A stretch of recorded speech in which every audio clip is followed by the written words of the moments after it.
I know that he was interested in the site. However, I think he was trying to get financing for it to actually, lease a part of it. I think he's still interested in a portion of it, but I don't think it's as big as what he initially intended. And to stay on that track, and I'll go to Catherine, but I'm going to ask all you guys to answer this question. What should be done with that site? I mean, how do you replace such a major business in your city? Well, we have two private developers, so it's very limited in what our role can do. We can only help them work with the state and work with the county to bring in resources to help develop those 40 acres that are developable, plus the buildings that already exist on that land. So I think for the city of Brooklyn, what's beneficial, and for the region, is to keep that a business industrial park where it's a diversified property, so we will never see a huge hit like this again.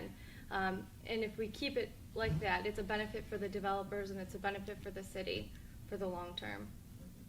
Mary Lee, do you have any ideas about it? Yes, actually I'm very excited about the prospect of contacting a lot of business resources that I have. I have a huge network of business relationships, and I plan to tap into that for the benefit of the city, to bring new businesses into the city and to support current ones. Is there any particular business that you see as being a natural for that spot? Well, I think it could hold a variety of different things. It's such a large piece of property that I think a variety of things could occupy that, but of course it depends on if it's going to be industrial or commercial. That may take up quite an amount of space, so we'll have to just see what we have out there. What is the acreage of their site? It's about, I think, 40 acres. I'm not 40 quite sure. developable acres, it's about a little over 90. Right, it's almost 100, yeah. Because it has that sort of wetlands thing down. Right, Isn't it a great deal of it is wetlands though, right? potentially. Potentially. Mhm. Kathleen, I'm sorry. Yes, thank you. What goes on that site is going to be critical to our economic future. And I believe we should already have been working proactively with the developers. There is a caveat that they're not allowed to build anything or move anybody in until after the bulk of the American Greetings employees leave. And that's 2016? Yes, the middle of next year is the latest information we have. However, we know that we're going to be asked to provide incentives, and we are already working with a municipal finance advisor to prepare for that and position ourselves financially so that we're able to provide the incentives that will be expected.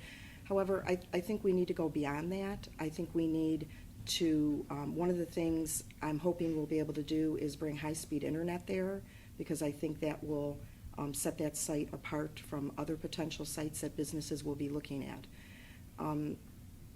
The danger that to our economic future is if there are like trucking companies, a multitude of distribution centers, which are not the type of jobs that are going to help the city.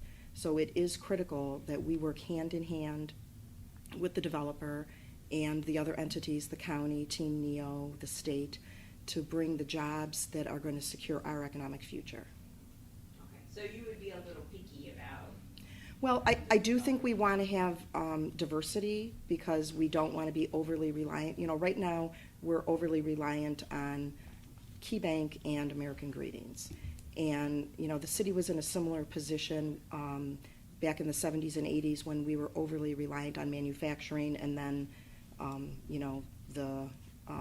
the hit came to the manufacturing sector. So we do want diversity, but within that diversity, we want the jobs to be good-paying, stable jobs. Well, my attitude is I was a small business owner in the city of Brooklyn for over 25 years. My mom and dad owned Airworks Balloons and ETC Cars and Gifts right on the corner. It's closed now. And that was what kind of business? Retail. Retail, okay. And I'm a strong believer in the person that owns the property or entities that own the property have the right to develop it how they see fit. It's their property. They paid for it. They own it. We can only advise them and give them help where needed. We're not going to dictate to any business. And as mayor, I will encourage and offer. There's a couple programs through the SBA and through the federal government that will encourage the development of small enterprises. that could foster what these other candidates are speaking. But at no time would I ever dictate to a developer that just spent well over $45 million. And the other issue is there are currently companies renting and leasing from that facility. So it is still generating income for the city. So to conclude that whole topic, I would much rather look at how we as our local government can respond to be better prepared to help small business. We don't need to be dependent upon one or two large corporations. Now, I am a past employee of KeyBank. They are an excellent employer, and they pay very well. So I would applaud them staying in Brooklyn, and I would encourage them to continue to stay in Brooklyn, along with the Plain Dealer and any other business in the community. But I am not going to sit here and say we're going to tell you what to do, because that's not why we're a country and a city. In terms of the tax hit from losing American Greetings, is there going to be any tax sharing with Westlake? No. Unless they relocate? No. No. You know, when this policy, this voluntary policy was adopted within Carter County, did not that provide for tax sharing? No. Had no teeth to it. It had no. It had well, no, it had no teeth, but I meant. No, it did not. I don't know if No. Westlake It- even it- signed it. yeah, it had no teeth, but the more important point is Westlake did not solicit them. I see. So Mhm. therefore. They didn't go after them, so it wasn't considered poaching. May I follow up on just one thing that Mr. Changeri said? Certainly, as a city, we can never dictate to an owner, as long as they're within the confines of our planning and our zoning regulations, we can't dictate what they can and can't do beyond that. However, we will be expected to provide incentives, and we need to be working hand in hand with them. The developers will be looking to maximize their profits, and their interests might be a little bit different than ours in the type of jobs that come in. So it's very important that we form a partnership with them to maximize the number of jobs that will benefit our community. And can I just speak on that? I know I brought up the topic, but I didn't get a chance to talk about what needs to go in there. The developer that bought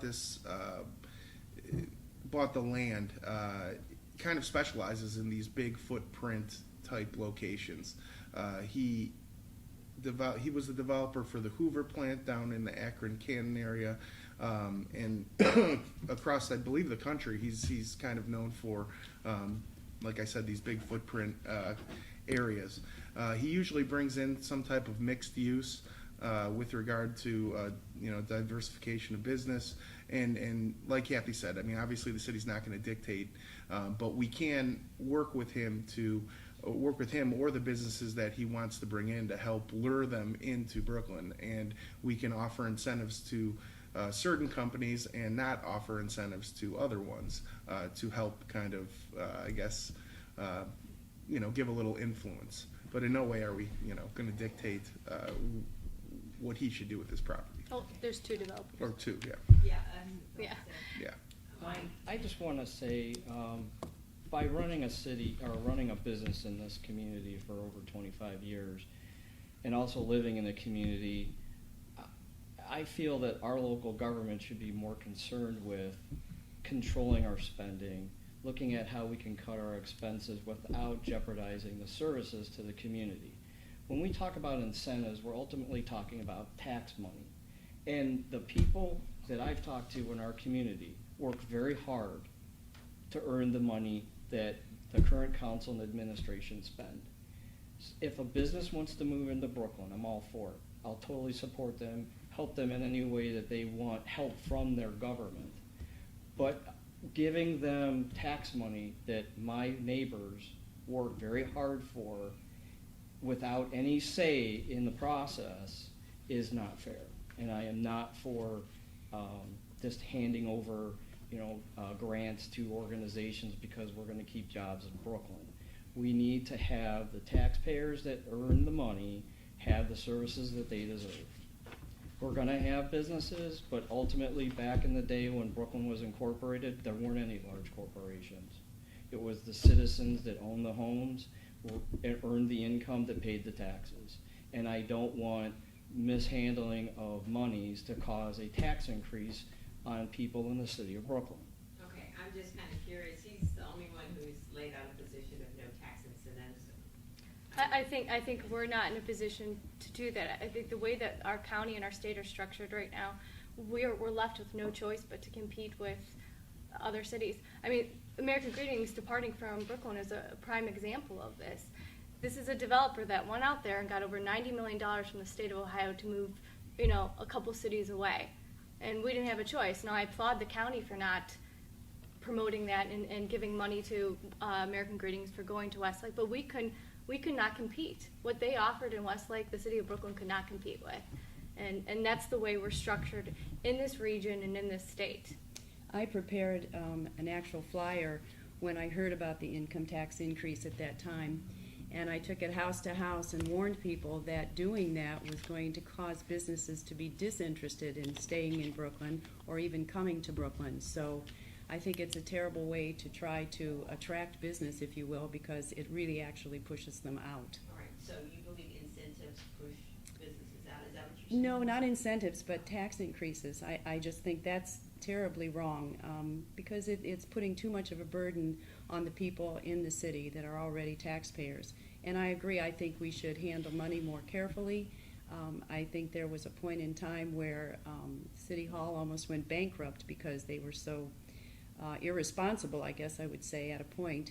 And so that has to be handled much more carefully. Fiscal responsibility is an extremely important job, and also scheduling and following through with a budget and altering it when you have to, but being extremely mindful of your expenses and how you're spending taxpayers' money is very, very important. And the city of Brooklyn, what's its budget and how many employees are we talking about? That's great. Just over 100 employees. Over and About The 20 budget's about 20 million. Yeah, 20 million, yeah. And I think we all recognize that we're going to have to reduce our expenditures. I think most of us on council were hoping to see a little bit of a reduction, and it really hasn't materialized.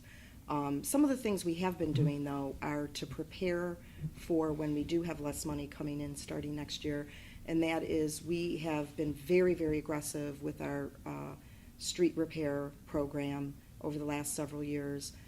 We rate our streets, and we're trying to get all the number twos taken care of that we can.